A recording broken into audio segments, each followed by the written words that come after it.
Derby as a two-horse race. Alydar against Affirmed.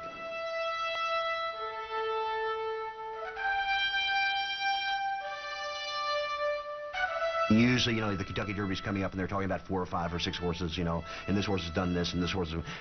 There are only 2 horses in the Kentucky Derby, 1978, Affirmed and Alydar. They were so much better than all the other horses that you could bring them together and it would be close. But if you separated them, they would trounce any other horse in the world.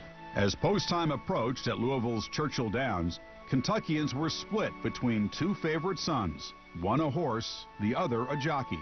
The basic point is that Alydar and Affirmed come into this race as popular betting favorites. People had very solid opinions about both horses. Alydar was the favorite, the morning line favorite, and he was the sentimental favorite in Kentucky. He had won in Kentucky. He had raced Calumet Farm. But then again, Steve Coffin was a Kentucky boy, and he was very, very popular. Although no one was predicting a Triple Crown, I think anticipation for the rivalry between the two was great. And they're on. The inside, there goes Raymond Earl, and Affirmed is right there and challenging between horses. They epitomized the 2 styles of running. You had the front runner and the stretch runner. Alydar's style was to lay off the pace. He was more of a stalking, one-run type horse. That was the way he ran best. Alydar now on the outside gains ground in 8th position. Affirmed, you could make a move on him and then, slow him down and then make another move. I mean, not very many horses have the ability to do that for you. 3/8 of a mile to go in this Kentucky Derby. Up on the outside, there goes Affirmed with a rush. Affirmed takes command by a head as the field turns for home. There were those who thought that Affirmed knew Alydar. Perhaps he did. I don't know, but I do know that he certainly loved to run with him and loved to beat him.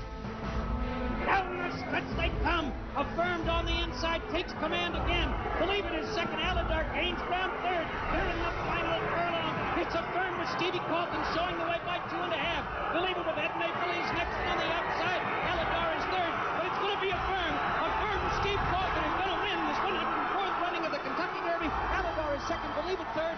Gap of 4 lengths. Whatever doubters there might have been out there, they had to quiet down now after this, and they had to give Affirmed the ultimate respect because look what he did. He went out and beat their darling. He went out and beat the great Alydar. The rivalry shifted to Baltimore for the Preakness Stakes, the second leg of the Triple Crown. Many still believe in Alydar. Eddie, what about you? I believe in him. I have yet to see Alydar have a clear shot at it. Today the field is smaller. We've got a lot of the trash out of this race. I was convinced, as other people were, that Alydar did not like the track there at Churchill. And I thought, okay, he's got 2 weeks now. This is going to be it at Pimlico. So I wrote a column saying Alydar will win the Preakness. They break away. Indigo Star on the outside takes the lead. Affirmed coming on. The pace was not that strong, so I went to the front and dictated the race. Was able to slow the pace down pretty well. They straight away down the backstretch. Affirmed is taking charge by 3/4 of a length. Along the inside, Crack Reward. Believe it coming on third on the outside. Noontime Spender racing fourth. Up on the outside, Alydar making a move. Alydar put himself into the race earlier. He had more turning for home, and he was closer. Coming around the final turn in the stretch, I knew I had a ton of horse under me. It was just a question of, where's Alydar? Alydar charging up on the outside, making his rush. They come to the top of the stretch. Affirmed has the lead by a half length. Alydar's on the outside. Alydar got right up alongside of him, right near him. And now he looked like he was going to just steadily grind him down. Here comes Alydar, and surely he's going to go by. And the next stride or two, he's going to go by, and he never does. And then Affirmed just didn't seem to weaken, just wouldn't give up. Affirmed holds that lead. Alydar up on the outside to join the leaders. They come on down to the 8th pole. It's Alydar on the outside. Affirmed along the rail. Inside the 8th pole, it's Affirmed holding a slight lead. Alydar charging at him. Coming on to the 16th pole, it's Affirmed. Alydar on the outside. They come on down to the finish. Affirmed and Alydar. Here's the finish. Affirmed wins it. Alydar beats him by a neck. If by winning Affirmed had quieted some of his critics, Alydar diehards found excuses for his failures. The Derby and the Preakness could not have been scripted better. If you were an Affirmed fan, the two races proved that Affirmed was better. If you were an Alydar fan, he had just enough trouble, he had just enough of a bad trip that next time you were absolutely, positively going to catch him. He'd already conquered New York. You know, it wasn't like he was coming out of the boondocks to ride in the Triple Crown. Here I am, the youngster. Of course, you know, I haven't screwed up yet. That would be pretty bad if something happened to me in the last race when I had a chance to win the Triple Crown and I messed it up. Born during Derby Week in 1960, Steve Cawthon discovered early on where he was most comfortable. The first thing I remember hearing about Steve Cawthon was that he was a Kentucky boy, grew up in northern Kentucky, and that he straddled a bale of hay in his dad's barn and would practice his riding technique. I spent hours up there. And in fact, my dad told me, you know, wasted a lot of his good bales of hay. But I think in the long run, it probably paid off. On his 16th birthday, when most Kentucky males head for the DMV to get their license, Cawthon went to the local racetrack to get his jockey's papers. When he first showed up on the racetrack, he looks like a 9-year-old kid, literally. You take one look at him and you think he's the paper boy from next door. It was something that I never saw before. I never saw an apprentice rider with so much patience and so much confidence. It was just amazing, the rapport with the horses, their responsiveness to him, the confidence that he instilled in them, and then his ability to get the best out of them at the given time. Horses ran for Steve Cawthon that wouldn't run for other jockeys. I saw horses completely reverse their form once Steve Cawthon got on board. A proven rider at Churchill and River Downs within a season, the 17-year-old set his sights on American racing's Mecca, New York.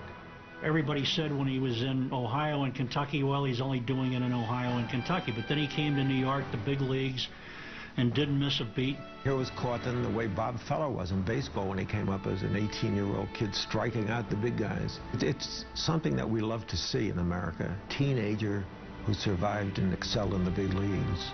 In 1977, Cawthon took racing by storm. Earning a record $6 million in purses, he won 3 Eclipse Awards and on 3 different days was first under the wire 6 times. Less than 2 years in a professional saddle, Cawthon had gained national celebrity.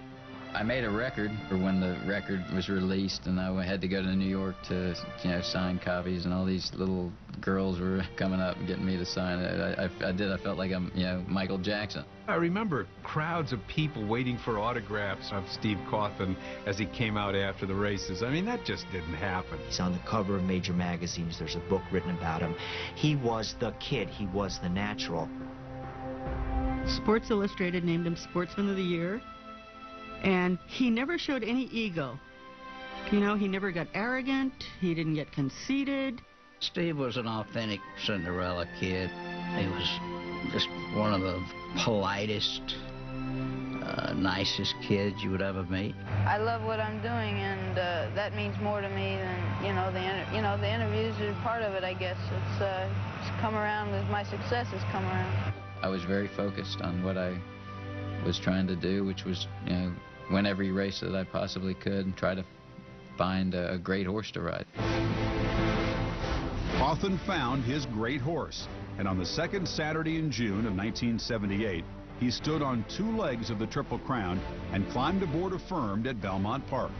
I'd thought through everything so many times that I couldn't think through them anymore. I'm ready. Let's go ahead and let's pull the trigger. All the Alydar supporters said, well, this is the time he's going to get it. The distance. Affirmed cannot possibly go that distance. Alydar is going to prove his superiority in the test of champions over 1.5 miles. And they're up. That's Affirmed going out for the lead. Then Judge Advocate Alydar is away well on the inside. Everybody knew instinctively the only way Alydar was going to beat Affirmed was if he went at him early. I think the way to beat him is to take him by the throat as early as you possibly can and just drag him to his death. They move into the turn, and Affirmed going along easily on the hand ride. Judge Advocate tucks into second by a head, but Alydar won't settle for that and moves alongside. Belmont is the kind of a racetrack where you really can hear the crowd, and that crowd comes alive just as a voice. all of a sudden I started to hear a roar, and I realized that Alydar was coming up to challenge me. On the inside, Affirmed. On the outside, Alydar. And those two are letting out all stops. They're going on out together. Affirmed along the inside, Alydar on the outside. Heads apart as they move down the back stretch. They hooked up with 7/8 of a mile to go, and for the rest of the race, they were no more than jowls apart. It is still Affirmed as they come to the quarter pole. He's holding on to a head lead. Alydar is outside of him and challenging that lead. The two are heads apart, and Alydar's got a lead. Alydar put ahead in front, right in the middle of the stretch.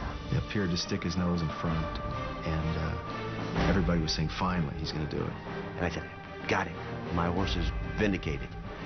And it wasn't so much for me. I got so I love this horse. I had poured my life into him. And here I am on the threshold. It's Alydar and Affirmed battling back along the inside. We'll test these two to the wire. Affirmed under a left-hand whip. Alydar on the outside driving. And I see him like with my eyes saying, oh, he's coming back. Oh my God, he's going back. Affirmed and Alydar heads apart. Affirmed's got a nose in front as they come onto the wire. At the end of it, if you weren't emotionally exhausted, you were not paying attention. Alydar is second. Steve Coffin salutes the crowd. I remember seeing a picture of the two horses hitting the wire, and you could see Affirmed's eye looking back at Alydar. It was like the moment in the movie Moby Dick when Gregory Peck was lashed to the whale with the harpoon ropes, and the whale was looking back at him with his eye. I thought, this is Moby Dick looking back at Ahab. When a race is that close, perhaps it is the jockey's urging. Perhaps it's that one final push that he might make that gets his horse there to win when a race is that close. After the Derby and the Preakness, you know, he was still full of life and energy, and they led him into the winner's circle that day, and his head was literally hanging on the ground. He'd given every ounce that he had. He proved that he had an intangible that Alydar didn't have, a tremendous will to win under any circumstances. He just had Alydar's number. It's like some pitchers have hitters' numbers, or some hitters have pitchers' numbers. He had his number, and I think Affirmed and Alydar both knew that Affirmed had Alydar's number.